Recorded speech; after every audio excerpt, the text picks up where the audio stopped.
നമസ്കാരം. Press line ന്യൂസിലേക്ക് സ്വാഗതം. ആയുധധാരികളായ കവർച്ചാ സംഘത്തെ സധൈര്യം നേരിടാൻ കരുത്തായത് ആയോധനകലയിലെ പരിശീലനമെന്ന് ഹൈദരാബാദിലെ വീട്ടമ്മ. വീട്ടിൽ കയറി കവർച്ച നടത്താൻ ശ്രമിച്ച രണ്ടംഗ സംഘത്തെ മകൾക്കൊപ്പം ചേർന്ന് അടിച്ചോടിച്ചതിലൂടെ വാർത്തകളിലിടം നേടിയ ഹൈദരാബാദ് ബീഗംപേട്ട് സ്വദേശിനി അമിത മൻഹോത്താണ് തൻ്റെ ധൈര്യത്തിൻ്റെ രഹസ്യം വെളിപ്പെടുത്തിയത്. വ്യാഴാഴ്ച വൈകിട്ടാണ് അമിതയുടെ വീട്ടിൽ തോക്കും കത്തിയുമായി രണ്ടംഗ സംഘം കവർച്ചയ്ക്കെത്തിയത്. ആദ്യമൊന്ന് പതറിയെങ്കിലും ത്വക്കായോൻഡിൽ പരിശീലനം നേടിയിട്ടുള്ള അമിത മോഷ്ടാക്കളെ കായികമായി നേരിട്ടു. ഒപ്പം 12ാം ക്ലാസ്സുകാരിയായ മകൾ വൈഭവിയും ചേർന്നതോടെ കള്ളന്മാർ ജീവനം കൊണ്ട് ഓടി രക്ഷപ്പെടുകയായിരുന്നു. എന്തുകൊണ്ടാണെന്ന് ഇപ്പോൾ പറയാനാകില്ല. പക്ഷേ ആ രണ്ട് കവർച്ചക്കാരെയും കൈകാര്യം ചെയ്യാൻ എനിക്ക് അപ്പോൾ ആത്മവിശ്വാസം തോന്നിയിരുന്നു. വ്യാഴാഴ്ച വൈകിട്ട് നടന്ന സംഭവത്തെക്കുറിച്ച് അമിതയുടെ പ്രതികരണം ഇങ്ങനെയായിരുന്നു. 10 വർഷത്തിലേറെയായി പതിവായി ജിംനേഷ്യത്തിൽ പരിശീലനത്തിന് പോകുന്ന വീട്ടമ്മയാണ് അമിത. ഇതിനൊപ്പം ആയോധനകലയായ ത്വക്കായോൻഡയും പരിശീലിച്ചിരുന്നു.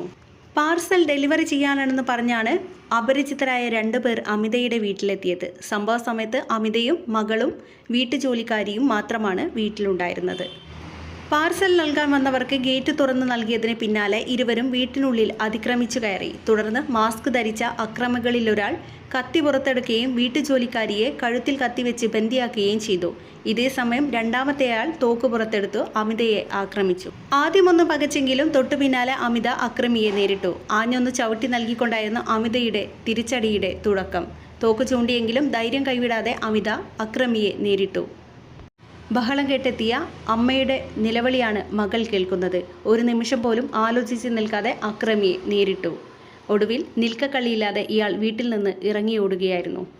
അതേസമയം കവർച്ചാ സംഘത്തിലെ രണ്ടാമൻ വീട്ടിലെ അടുക്കളയിലുണ്ടായിരുന്നു. ബഹളം കേട്ട് ആളുകൾ എത്തിയപ്പോഴേക്കും ഇയാളും ഓടി രക്ഷപ്പെടാൻ ശ്രമിച്ചു. എന്നാൽ ഇയാളെ നാട്ടുകാർ പിടികൂടി പോലീസിന് കൈമാറി.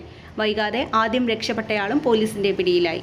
മോഷ്ടാക്കളെ ധീരമായി നേരിട്ട സംഭവം പുറത്തറിഞ്ഞതോടെ അമ്മയ്ക്കും മകൾക്കും അഭിനന്ദന പ്രവാഹമായിരുന്നു. Police deputy commissioner Rohini Priyadarshini ഇവരുടെ വീട്ടിലെത്തി അമ്മയെയും മകളെയും ആദരിച്ചു.